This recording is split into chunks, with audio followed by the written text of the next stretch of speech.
Mrs. Norton, and I'm going to be reading chapters 19 through 21 from the book Save Me a Seat. Okay, let's get started. Chapter 19, Ravi. My day is getting better by the minute. First, Mrs. Beam had liked the non-katas. Then she was impressed when she noticed how far I had read ahead in Bud, Not Buddy. Now it's time for gym class. I was junior school sports captain at Vidya Mandir last year, even though I was only in 4th grade. If America Gym is anything like PE in India, then my troubles will soon be over. I looked down at my clean white shoes. Sir, my PE teacher at Vidya Mandir, would be pleased. Each day before class, he lined us up and first checked our shoes. They must be pure white, he insisted. Thanks to Amma and her polishing skills, mine were always as white as snow. Sir would sit in the shade of his favorite neem tree and tell us to start with some drills, stretching exercises, jumping jacks, and 1 round of running. I always finished first. Pramod, a close second, and Ramaswamy, the poor sod, came dead last every time. He was slow not only in reading, but at everything else as well, including running. But Sir had no patience for him. Ramaswamy had such a big belly that when he tried to touch his toes, he would bend his knees and Sir would give him a whack with a neem twig. We all laughed our heads off when he howled. After the drills before we played cricket, Sir would send Ramaswamy off with the girls to play throwball or tennis or kho-kho. The gym teacher at Albert Einstein Elementary School is called Coach Victorine.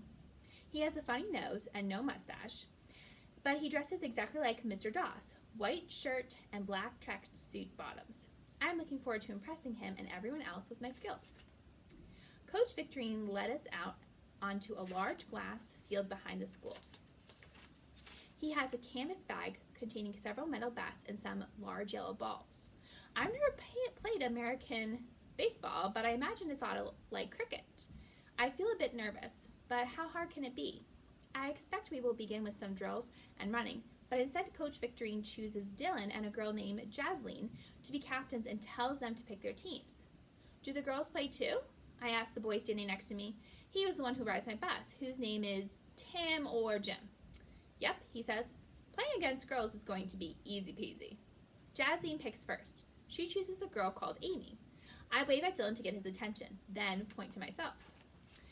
I was first batsman at Vidya Mandir, I call out. I want him to know I won't let him down if he picks me. He chooses a boy named Robert instead. I was sure he would pick me first, but I remind myself that Dylan doesn't know anything about my athletic abilities or that I was a champion cricketer. It's Jasleen's turn to pick again. I'll take you, she says. At first I think she's pointing at a girl standing in front of me, but instead she has picked me. I can't believe I'm going to play my first game of American baseball on a team made of girls. This is all Mrs. Frost's fault. If she hadn't made me go to the resource room yesterday, Dylan and I would have had lunch together. I would have told him about the gold cup I won last year for scoring 2 centuries in our final cricket game. He would have picked me for his team today, and together we would have beaten the other team hollow. Jasleen chooses a few other boys for his team as well, so at least I'm not alone. Dylan will be surprised when he sees how well I play. I predict he will regret not picking me first. It's time to warm up, so I grab one of the bats and give it a good hard swing. Baseball bats are quite different from cricket bats, and I want to get a feel for it before the game begins. The next thing I know, Coach Victorine is screaming his head off at me. What have I done now? Chapter 20, Joe. Coach Victorine reminds me of a penguin. He has a long nose like a beak, and when he walks, he waddles. Line up, ladies and germs, he tells us. I played Little League for 1 season when I was 7, but I wasn't any good at it. Even with my earplugs in, all that yelling was too much for me. Plus, I'm pretty uncoordinated.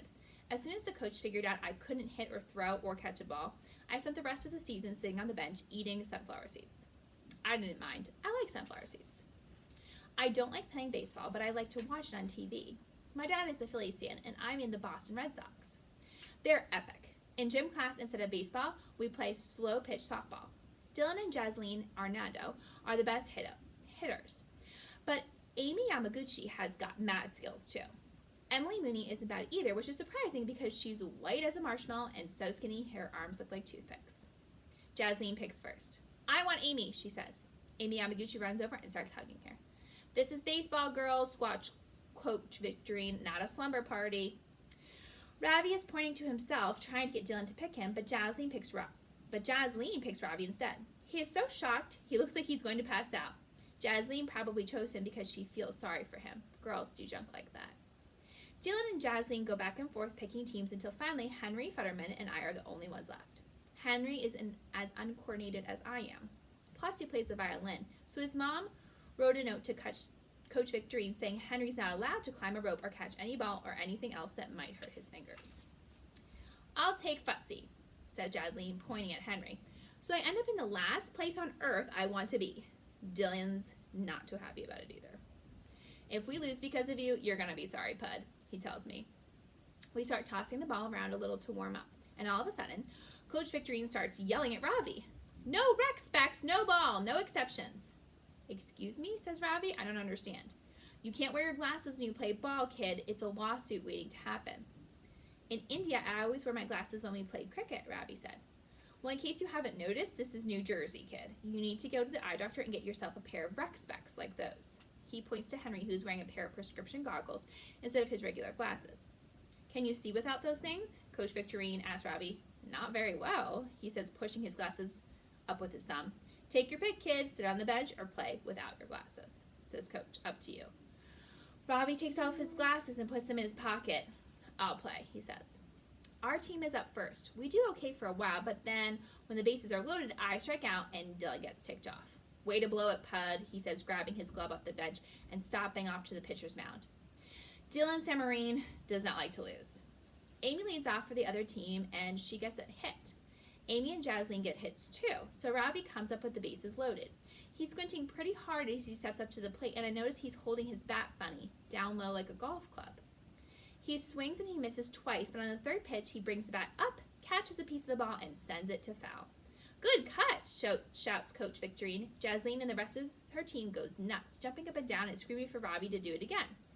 Even from far away, I can tell Dylan is up to something. When he turns his head to the side, I see a gleam in his eyes. In slow pitch, the ball is supposed to come up to the batter with a nice high arc, but Dylan winds up and pitches a fastball right at Robbie's head. Doug! I yell, but it's too late. Chapter 21, Ravi. Coach Victorine comes rushing over to help me. Get the first aid kit, he yells. Everyone crowds around. I check myself, but nothing is broken. There is no blood, just a painful spot on my shoulder where the ball struck me. A terrible thought occurs to me. My glasses! But when I reach into my pocket and pull them out, I'm relieved to see they're not broken either. What happened out there, Samarine? Asked Coach Victorine. You forgot what game we're playing?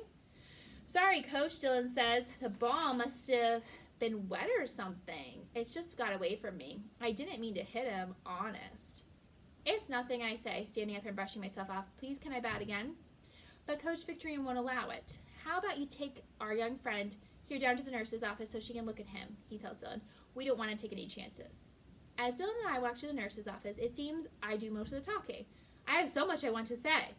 Can you believe Mrs. Beam thinks I need special help? I laugh. Ridiculous. You saw my verdict, Math.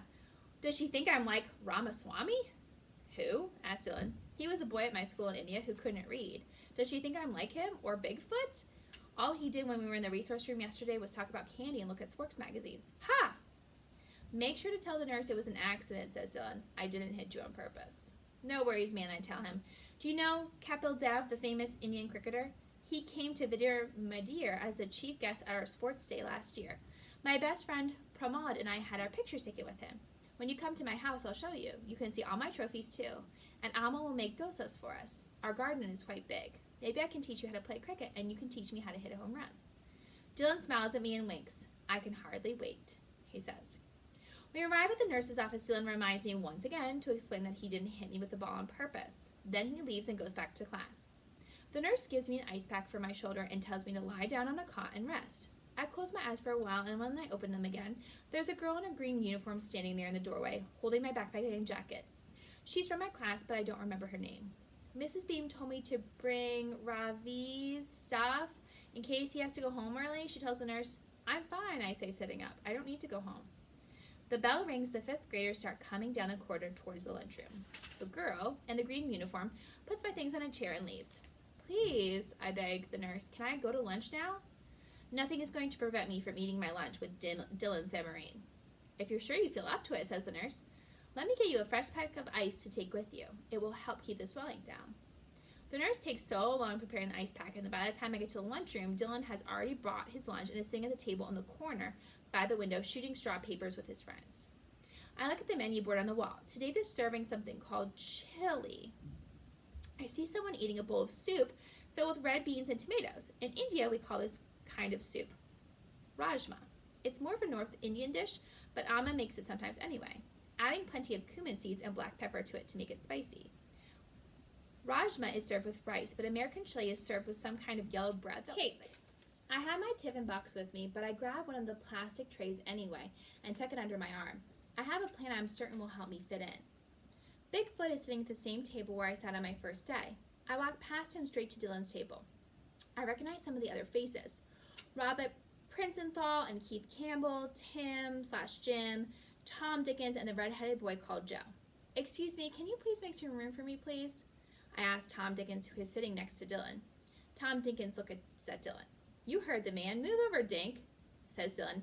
Then he laughs and snaps his head back to shake the hair out of his eyes, Bollywood style.